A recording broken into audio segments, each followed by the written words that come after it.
नाशिककरांनो, तुम्ही वीकेंडला ट्रेकिंगला जाण्याचा प्लॅन करताय का? जाण्या अगोदर हा व्हिडिओ नक्की बघा. नाशिककर आणि पर्यटकांसाठी एक महत्त्वाची बातमी. श्रावण महिन्यात हरिहर गडावर वाढलेली प्रचंड गर्दी आणि मुसळधार पावसामुळे गडावरील दगडी पायऱ्या अतिशय निसरड्या झाल्या आहेत आणि दाट धुक्यामुळे ट्रेकिंग आणखी धोकादायक बनला आहे. पर्यटकांचा विचार करून वन विभागाने हरिहर गडावरील पर्यटन आणि ट्रेकिंग पुढील आदेशापर्यंत पूर्णपणे बंद केला आहे.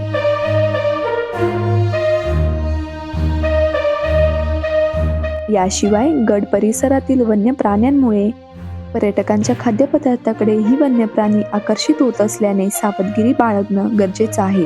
त्यामुळे वीकेंडला हरिहर गडावर ट्रेकिंगसाठी येण्याचा प्लॅन असेल तर तो सध्या स्थगित करा.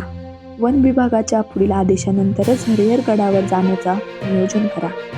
असेच नवनवीन व्हिडिओ बघण्यासाठी आपल्या हिडन नाशिक चॅनलला लाईक करा, शेअर करा, सबस्क्राईब करा.